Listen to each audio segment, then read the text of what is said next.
Go away, you useless wife who can't even do simple chores. I sat on the floor feeling small and insulted as my mother-in-law glared at me. We have Mauricio and my mom, we don't need you. You always seem unhappy anyway, you're just a burden. My sister-in-law, who never helps around the house, added with disdain. Wait a minute, Mauricio, your mom and sister are being too mean. Before I could say more, even my husband Mauricio sided against me. My mom and sister are right. I don't need a wife who can't manage household chores while working. Plus, I have a younger part-time helper who's much better. Pack your things and go. Mauricio's words hit me hard. They all continued criticizing me, calling me a failed wife. I clenched my fists, feeling anger rise inside me. After all they've taken from me, how dare they? Just wait, I'll make sure you all face the consequences, I thought, but I kept my expression neutral as I looked at the three of them. Fine, I'll leave. The downfall of the family that's been dumping everything on me starts now. I'm Eleanor, 32 years old, and a working wife.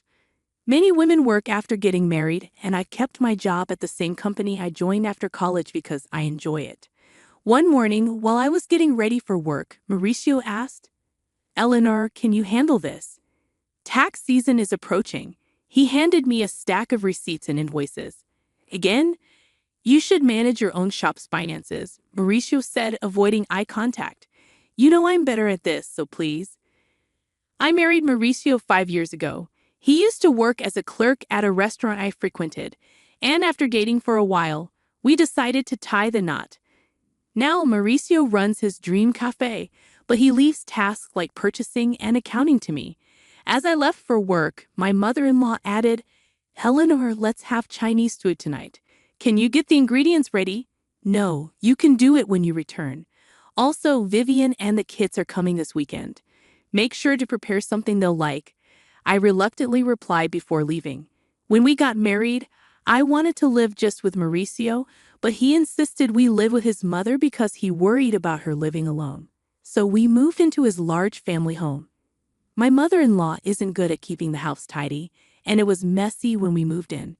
She lives on a pension and mostly eats out because she doesn't like cooking.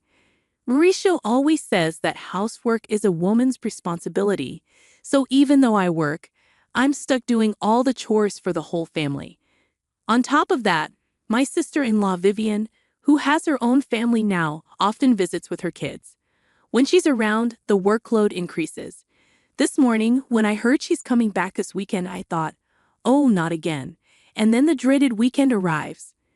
I'd love to relax on my weekends off from work, but instead, I have to entertain Vivian's kids and prepare meals. While I'm busy, Vivian drops a bombshell on me. Eleanor, by the way, I'm getting divorced and moving back here with the kids next month. Just thought you should know. What? Are you serious? Do you have a problem with that? No, I understand it's tough for you. When are you moving back? As soon as possible. My sister-in-law is coming home with the kids. I'm initially surprised, but then I reconsider. Vivian used to be a homemaker, so she'll probably help around the house. That should ease my workload a bit. Although we're not particularly close, I'm looking forward to having less work and going about my days. But my optimism quickly fades away. Vivian, much like her mother, contributes nothing. She spends her days lounging around, watching TV, and snacking. She doesn't work, nor does she help with household chores. It turns out her neglect of domestic responsibilities was a significant factor in her divorce. Now, I'm left to do all the chores, including catering to her fussy kids and getting them ready for school. As time goes on, my workload at my job increases with a new project that demands more overtime and early starts. The house becomes progressively messier. Coming home to a dirty house is incredibly disheartening, yet everyone continues to ask, "When's dinner?" Or "Why are you so slow?" To add to my frustration, I start receiving passive-aggressive comments from Vivian and my mother-in-law. Eleanor, the laundry is piling up. Just because you work doesn't mean you can slack off. They remark, oblivious to my own workload. Whenever I try to defend myself, Vivian interjects, "Talking back to your mother-in-law, you're quite bold, Eleanor. And you've been buying all the meals." That's not good for the kids. If you're home, can't you pitch in a bit? Then Mauricio chimes in, as a business owner, I'm providing for the family. You don't have to work. You're doing it out of selfishness, so fulfill your wifely duties perfectly. I'm left speechless, while they both stare at me as if their expectations are entirely reasonable. That night, I was seething with anger. I decided to confront Mauricio. I'm swamped with work, and neither your mom nor your sister is pitching in with the housework. You're not bad-mouthing my mom and sister, are you? Mauricio shoots me a glare. Surprised, I respond, no, that's not it. But I can't handle all the chores alone. Could you lend a hand? I'm busy running a business. You might not get it because you have an easy office job, but running a business is tough. Plus, isn't housework a wife's responsibility? Don't expect me to do it. Are you serious? Mauricio simply goes to bed, leaving me fuming. But then an idea strikes me. I come up with a plan. That night, before going to sleep, I quickly order some gadgets online. A few days later, a bunch of new appliances arrive. A washer, dryer, a cleaning robot, and kitchen appliances with automatic cooking functions. If no one's going to help me, I might as well make my chores easier with some handy gadgets. As the delivery guys are bringing in the washer, my mother-in-law and sister-in-law show up. You bought a new washer without consulting us. The old one still works, but it's outdated and this will make laundry quicker and simpler. What's all this? A cleaning robot and cooking appliances? Eleanor, come over here. I'm called into the living room where they're seated on the sofa, while I'm asked to sit on the floor. Mauricio is there too, sitting beside his mom, looking smug. What's happening? My mother-in-law shouts. What do you mean, what's happening? You've spent all our money on these lazy gadgets. What were you thinking? I thought they would help with the housework.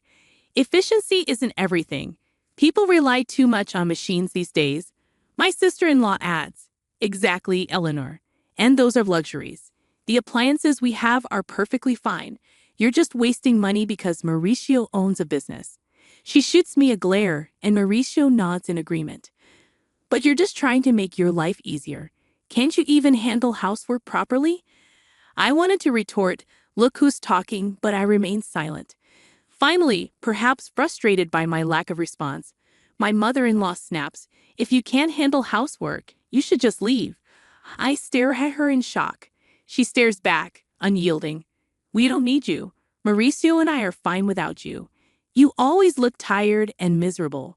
You're just a burden, my sister-in-law says with exasperation. Hold on, Mauricio. Your mom and sister are being too harsh. When I turn to Mauricio for support, he looks down at me and says, they're right. I don't need a wife who can't manage housework. I stare at Mauricio in disbelief, but he just smirks. I'm a business owner, and I have the right to spend my money as I please. I don't need a wife who spends it to make her life easier. Why would you say something like that? Besides, I've been getting along well with a young part-time worker. She's cute, unlike you. Pack your bags and leave. Stunned by Mauricio's words, all three of them start berating me, labeling me a failure as a wife. I clench my fists in anger. After all they've taken from me, they have the audacity to say this. Just wait. You'll regret this. But I maintain my composure and say, fine, I'll leave. Good. We'll be better off without you, my mother-in-law spits out. I rose silently and placed something on the table. Mauricio, let's get divorced, I said, sliding over a pre-filled divorce application. I had obtained it as a symbol of my exhaustion, tired of everything. Fine. I'll sign it. Don't regret it later, Mauricio responded, signing the papers. I packed my bags and left for a weekly apartment the same day. No one came to bid me farewell. I submitted the divorce papers to the city hall and rented a condo. At the same time, I accepted a promotion I had previously declined due to household responsibilities and became a department head. Finally able to focus on my career, which I had almost abandoned, I threw myself into my work with renewed determination. Delighted to be free from any hindrance, I felt an overwhelming sense of relief about a week after leaving. My former mother-in-law began calling after a year, but I was too occupied to entertain someone who had once deemed me worthless. I chose to ignore her calls. A year later, on a day off, she called again. Feeling it was time to address matters, I answered hesitantly, "Hello." "Ah, Eleanor, you finally answered. How could you ignore me for over a year? What do you want?" "Well, how have you been? Are you okay?" I responded bluntly to her probing. "I'm doing great, working hard in my own place. I've been promoted and my salary has increased. I'm living comfortably. Is that so? Would you consider returning?" Her tone held a hint of pleading, and I asked, cautiously, "Why now?" "We're in trouble." "We're running out of money," she confessed. I couldn't help but smirk as I replied, "So Mauricio's cafe isn't even making an $11,000 profit, huh? And neither you nor your daughter have jobs. Well, that explains it. Eleanor, did you know?" Of course I knew. Mauricio's cafe was barely making $800 a month in profit. Since I handled the finances, I was well aware. Mauricio, who acted like a big-shot business owner but neglected proper management and customer service, probably had no clue, but I did. I was the one handling all the accounting and inventory. "Why didn't you say something?" "I had no idea you were managing a big company and contributing so much to our living expenses." "Yes, I was putting in over $3,000 a month. That's how everyone was able to live.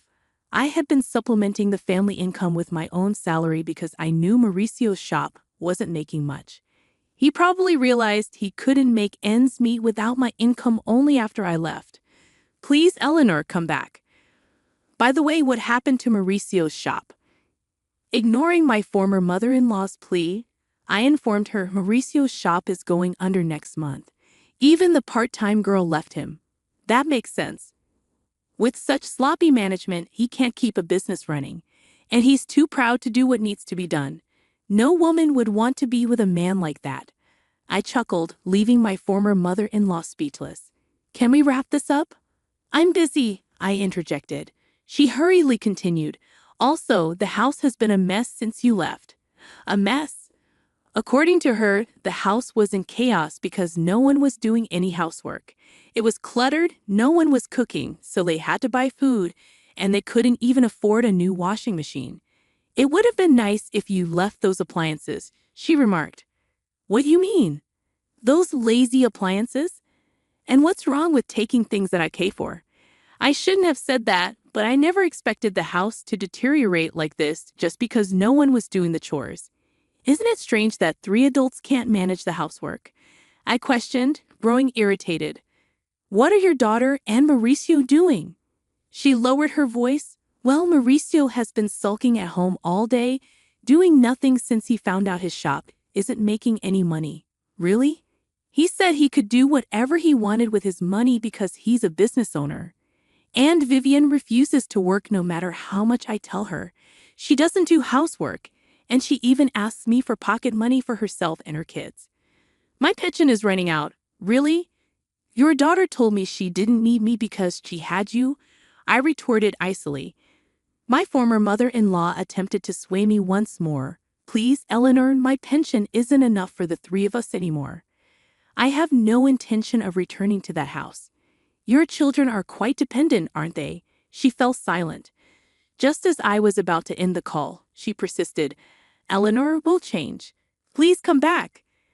Let's all live happily together again." "Sure, happily with a worthless wife," I cut her off. She stumbled over her words but continued to plead. "I apologize for what I said. We're family. Help us. We can't even afford the property taxes anymore. We'll have to sell the house. I'm neither obligated nor inclined to assist you. Sort it out yourselves. Goodbye from your worthless wife," I said, disregarding her cries as I ended the call and blocked her number, savoring my coffee in my tidy apartment. I chuckled to myself. 3 months later, I happened to stroll past Mauricio's cafe. To my surprise, it had transformed into an empty storefront. It appeared that he had indeed closed down for good. Their family home was also listed as sold. When I bumped into a former neighbor, they informed me that the 3 of them had sold the house and relocated, now residing in a cramped nearby apartment. They had become a constant nuisance in the neighborhood, often arguing and causing disturbances. Complaints were stacking up against them.